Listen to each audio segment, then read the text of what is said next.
जब देश का हर नागरिक राष्ट्रवादी सोच रखेगा तो इस देश को सोने की चिड़िया बनते देर नहीं लगेगी और विश्व गुरु बनने से तो कोई रोक भी नहीं सकता है, क्योंकि भारत तो पहले से ही विश्व गुरु था। यह कहना है देश के जाने माने परम संत और प्रखर परोपकार ट्रस्ट के अध्यक्ष प्रखर जी महाराज का, जिन्होंने राष्ट्र प्रस्तावना न्यूज चैनल के संस्थापक संजीव श्रीवास्तव के साथ प्रखर जी महाराज की सीधी बात। राष्ट्र प्रस्तावना के लिए लखनऊ से युक्ता पांडे की रिपोर्ट। डिजिटल न्यूज चैनल में आप सभी दर्शकों का स्वागत है। हम आज आपको देश के जाने माने ख्याति प्राप्त संत महापुरुष प्रखर जी महाराज से मिलवाने जा रहे हैं और आइए जानते हैं महाराज जी का सनातन धर्म में और आध्यात्मिक क्षेत्र में अपना कहां तक आप इस धार्मिक क्षेत्र में कार्य कर रहे हैं। मिलवाते हैं आपको। महाराज जी, राष्ट्रीय प्रस्तावना डिजिटल न्यूज चैनल में आपका बहुत बहुत स्वागत है। मैं चाहता हूँ सर्वप्रथम सब प्रसन्न रहे, सारे भारतवासी प्रसन्न रहे, खुश रहे, आबाद रहे, टोटल से जुड़े हुए रहे, सावन महीने से जुड़े हुए रहे। ये हमारी शुभकामना है राष्ट्र के सभी आम जनता को।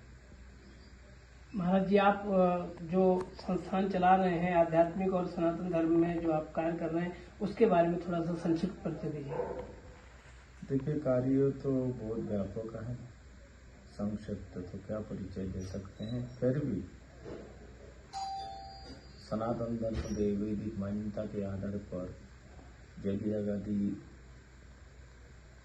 के माध्यम से भारत देश के लोगों को सशक्त बनाने के लिए जो बुद्धि का संचार होनी चाहिए, उस प्रकार के बुद्धि विवेक का संचार करने के लिए देश के भिन्न भिन्न भाग में बहुत बड़े बड़े यज्ञों के आयोजन इस शरीर के द्वारा संपन्न हुआ और उसका सटीक फल भी है।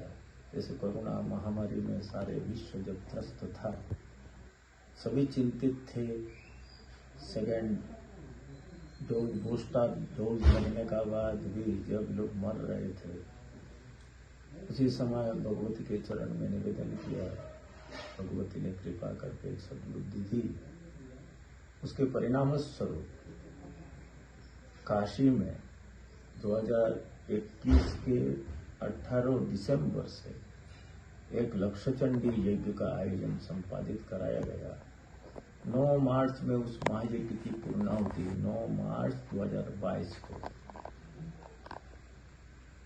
उस यज्ञ के प्रभाव से उस प्रकार की ऊर्जा उत्पन्न हुआ और 9 मार्च 2022 को ही WHO के द्वारा एक घोषित कर दिया गया था और बहुत सारे साइंटिस्ट, डॉक्टर, अब कोरोना के तीसरे वेव आने वाला नहीं है। तो हमारे जो सनातन धर्म के प्रायोगिक कार्य है, सनातन धर्म के मापदंड के आधार पर जो किया जाता है, उसका फल राष्ट्र हित में, विश्व के हित में सुनिश्चित सामने आता है। ऐसे अनेक कार्य संपन्न हुए। ये शरीर राष्ट्र के लिए समर्पित है, राष्ट्र के हित ही हमारा हित है। इसलिए जिस समय भारत कंगाल हुआ करता था और तत्कालीन एक प्राइम मिनिस्टर थे देश को चलाने के लिए, सोना बंधक रख के 400 करोड़ रुपया देश चलाने के लिए लाया गया था। उस समय 2000 के वर्ष में एक मन में संकल्प आया, इस देश को आर्थिक और आणविक दृष्टि से संपन्न राष्ट्र बनाना जरूरी है। 4 लक्षचंडी यज्ञ का संकल्प किया गया। प्रथम यज्ञ कानपुर में ही आरंभ हुआ। उसका टारगेट दिया गया था 2010 तक। संकल्प आया, इस देश को आर्थिक और आणविक दृष्टि से संपन्न राष्ट्र बनाना जरूरी है। 4 लक्षचंडी यज्ञ का संकल्प किया गया। प्रथम यज्ञ कानपुर में ही आरंभ हुआ। उसका टारगेट दिया गया था 2010 तक आणविक और आर्थिक दृष्टि से संपन्न भारत। भगवती कृपा से सन 2000 में कानपुर में ही जनवरी के महीने में यज्ञ को आरंभ किया गया। श्रृंखला के प्रथम यज्ञ। दूसरा यज्ञ 2003 में दिल्ली में संपन्न हुआ।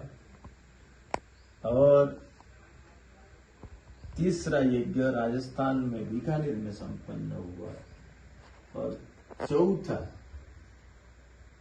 यज्ञ देहरादून उत्तराखंड की राजधानी देहरादून में संपन्न हुआ। उस यज्ञ के 2008 में ये श्रृंखला पूर्ण कर दिया गया और 2008 के ही अगस्त के महीना में आणविक समझौता भी हुई।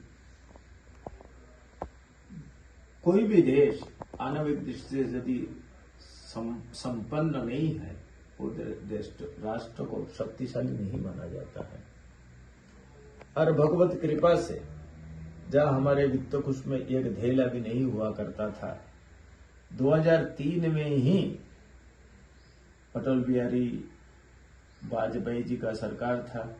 भारत के वित्त कोष में 196 अरब डॉलर भी एकत्रित हुआ और उस चारों यज्ञ का परिणाम हुआ हम 2008 में ही उस सफलता को हासिल किए। अब रुपया तो बढ़ गई, अब भ्रष्टाचार का खेल चालू हुआ। कॉमनवेल्थ घोटाला 40,000 करोड़ का, 2G स्पेक्ट्रम घोटाला 2 लाख करोड़ का, कोयला घोटाला 1 लाख कितना हजार करोड़ का, ये खेल चालू हो गया। तो ऐसे स्थिति में इस खेल को समाप्त करना भी जरूरी था। तो भगवत से चिंतन करते थे ये कैसे ये भ्रष्टाचार का खेल समाप्त हो। तो हम हरिद्वार में चातुर्मास कर रहे थे। सितंबर के महीना में एक रात में स्वप्न हुआ, भगवती ने स्वप्न में दर्शन दिया। दर्शन देकर के कहा आप 4 लक्ष्य चंडी पुनः करो और उसका एक यज्ञ वाराणसी में करना। भगवती कृपा से प्रथम यज्ञ 2010 में पुनः कानपुर में आरंभ किया गया। दूसरा यज्ञ 2012 में इंदौर में संपन्न हुआ और तीसरा यज्ञ दिल्ली में संपन्न हुआ और चौथा लक्षचंडी महायज्ञ 2015 में बनारस में संपन्न हुआ। उसमें संकल्प यही किया गया था भ्रष्टाचार मुक्त और सशक्त भारत राष्ट्र का निर्माण हो और उसका टारगेट दिया गया था 2016 से ही भ्रष्टाचार मुक्त भारत राष्ट्र का शुभारंभ। भगवती की बड़ी कृपा हुई, उसका विफल सामने आया और 2016 के नवंबर के महीना में ही नोटबंदी करके भारत राष्ट्र के भ्रष्टाचार को खत्म करने के लिए तत्कालीन सरकार ने बहुत बड़ा कदम उठाया। आज भारत आर्थिक और आणविक दृष्टि से एक संपन्न राष्ट्र है जिसका धाक सारे दुनिया मानते हैं। अब सारे दुनिया इकट्ठा होकर के हिंदुस्तान को कमजोर करने के लिए प्रयासरत है। इसी चुनाव में 2024 के चुनाव में ये सब बात सामने आ रहा है। रशिया को छोड़ करके सारे विश्व के जितने देश है वो चाहते हैं ये सरकार दोबारा नहीं आए। ये सरकार आएगी तो हमारी जो पहले जैसे गरीब राष्ट्र था हिंदुस्तान, ये शिखर स्थान पर पहुंच जाएगा। इसलिए इस देश को कमजोर बनाने के लिए कमजोर सरकारों की जरूरत है। तो इसी बात तो ऐसे स्थिति में जो सनातन धर्म ये परिकल्पना करता है वहां भेदभाव कैसे हो सकता है। इसीलिए हमारे सनातन धर्म के अंदर में कोई भेदभाव नहीं है। भेदभाव का स्थान का लेश मात्र भी नहीं है। यदि सनातन धर्म कोई डेंगू मलेरिया कह करके संबोधन करता है उसका बुद्धि का इलाज करानी चाहिए। उसके विकृत मस्तिष्क जो हो गया उसको इलाज करना चाहिए। जो सिद्धांत तो ये कह रहा है सर्वे भवन्तु सुखिनः, सभी सुखी हो जाए, तो उस सिद्धांत के अंदर में भेदभाव कहां से आ सकता है और कभी आया भी नहीं है। ये जो भेदभाव से जुड़े हुए लोग हैं अपने भेदभाव को सुरक्षित रख के गरीबों को सता करके, गरीबों का शोषण करके, उनके धन को हड़प करके अपने को सशक्त बनाने का जो परंपरा हिंदुस्तान में आजादी के साथ से चला आ रहा है, सनातन धर्म इस पर विश्वास नहीं करता है, न इसका समर्थन करता है। वर्तमान सरकार ने सनातन धर्म की कुछ विधि व्यवस्था को अपनाने का प्रयास किया। इस देश के आम जनता कैसे खुश रहे, आबाद रहे, संपन्न रहे, सुसंस्कृत रहे, कैसे हर व्यक्ति पढ़े लिखे हो, इसलिए सरकार कहते हैं एक हाथ में कुरान भी हो और एक हाथ में कंप्यूटर भी हो। जिस देश के अंदर में अल्पसंख्यकों को सदैव मजदूर बनाए रखने का शिक्षा को दिया जाता रहा, उस देश के अंदर में अल्पसंख्यक सशक्त तो कैसे हो सकते हैं, संपन्न और सम्रांत तो कैसे हो सकते हैं। इसीलिए सरकार ने जो अल्पसंख्यकों को मदरसा शिक्षा प्रणाली पर कुठाराघात करते हुए, उसमें बदलाव करते हुए, अब मदरसा में शिक्षा भी ग्रहण करो, आपके पारंपरिक कुरान आदि का शिक्षा भी प्राप्त करो, परंतु आप डॉक्टर भी बनो, इंजीनियर भी बनो, साइंटिस्ट भी बनो, आप नीतिकार भी बनो, अब आपको बिजनेस तकनीक भी आना चाहिए। इस बात को सामने लाने वाला वर्तमान सरकार है। हम किसी पार्टी से संबंध नहीं रखते हैं, न किसी पार्टी का समर्थन करते हैं, परंतु पार्टी के द्वारा जो अच्छा काम है उसका तारीफ करना मेरा नैतिक दायित्व। भ्रष्टाचार को खत्म करने के लिए तत्कालीन सरकार ने बहुत बड़ा कदम उठाया। आज भारत आर्थिक और आणविक दृष्टि से एक संपन्न राष्ट्र है, जिसका धाक सारे दुनिया मानते हैं। अब सारे दुनिया इकट्ठा होकर के हिंदुस्तान को कमजोर करने के लिए प्रयासरत है। इसी चुनाव में 2024 के चुनाव में ये सब बात सामने आ रहा है। रशिया को छोड़ करके सारे विश्व के जितने देश है वो चाहते हैं ये सरकार दोबारा नहीं आए। ये सरकार आएगी तो हमारी जो पहले जैसे गरीब राष्ट्र था हिंदुस्तान, ये शिखर स्थान पर पहुंच जाएगा। इसलिए इस देश को कमजोर बनाने के लिए कमजोर सरकारों की जरूरत है। तो इसी बात को चिंतन करके वो चाहते हैं दोबारा ये सशक्त सरकार ना आवे। तो ये सब भारत की संप्रभुता जो है, भारत की ताकत, इस ताकत केवल राजनीति के दांव पे से ही नहीं हुआ, उसके पीछे हिडन छुपे हुए बहुत सारे आध्यात्मिक रहस्य भी छुपे हुए हैं। मेरा एक वेबसाइट है corruptionfreeindia.info। उस वेबसाइट के अंदर में इन सब बातों को स्पष्टीकरण किया गया, डेट भी उसमें दिया गया, अमुक महीना में अमुक साल में होगा। और भगवती कृपा से जो साल को कहा गया था उसके पहले ही ये सभी कार्यों संपन्न होते हुए देखा गया है। इसीलिए भारत को विश्वगुरु कहलाता है। और उस विश्वगुरु को जब भ्रष्टाचार का खेल भी अंकुश लगने लग गया, तब मन में हुआ भारत दोबारा विश्वगुरु बन गया। तो विश्वगुरु बनाने के लिए बौद्धिक संपन्नता, आर्थिक संपन्नता सबकी आवश्यकता है। तो 2017 के जनवरी फरवरी महीना में लगभग 2500 ब्राह्मणों के द्वारा कुटी लक्ष्मी महायज्ञ का विराट आयोजन कानपुर के गंगा तट पर कराया गया। आज हिंदुस्तान के सरकार कह रहे हैं आने वाले समय $5 ट्रिलियन की इकोनॉमी हिंदुस्तान के पास में रहेगा। ये कोई सपना नहीं है। हिंदुस्तान विश्वगुरु था, आज आर्थिक दृष्टि से संपन्न राष्ट्र था। हिंदुस्तान को सोने की चिड़िया कहा जाता था। उसके हिंदुस्तान के लोग सोने की थाली में भोजन करते थे, ऐसे पुराण में मिलते हैं कथा।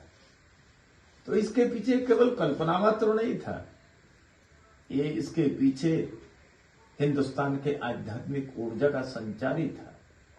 और हम साधु महात्मा हैं, हम लोग भी राष्ट्रवादी हैं, और राष्ट्रवादी सोच के साथ ही काम करना मेरा धर्म है।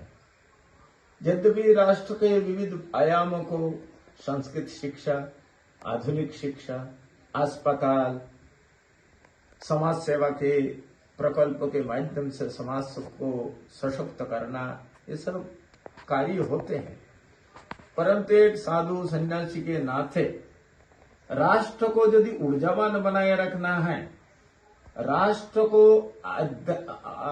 सशक्त बनाना है, आर्थिक और सभी दृष्टिकोण से, बौद्धिक दृष्टिकोण से, तो हिंदुस्तान के आध्यात्मिक संप्रभुता, हमारे जो पारंपरिक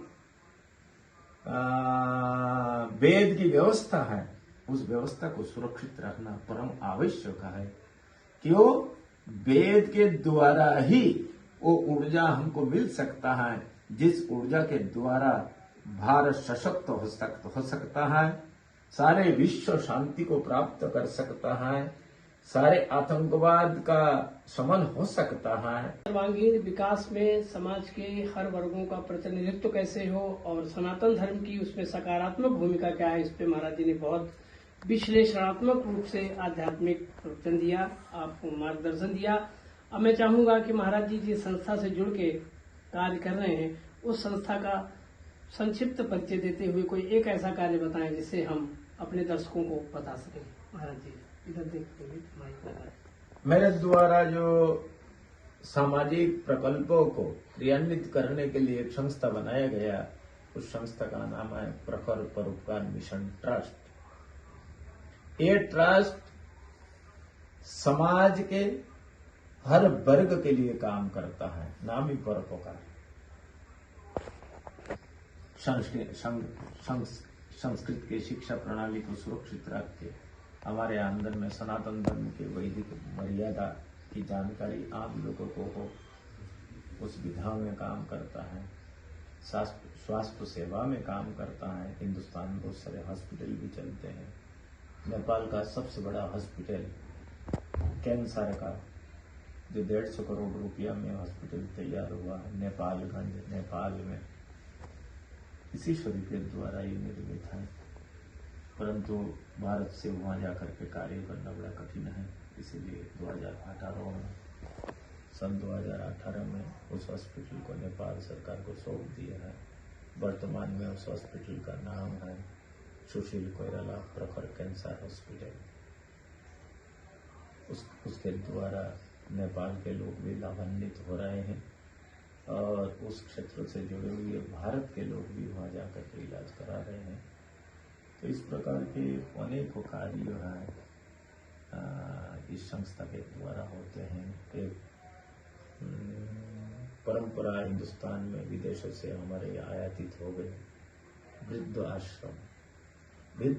आश्रम प्रणाली हिंदुस्तान के सनातन सभ्यता के लिए बड़ा घातक है।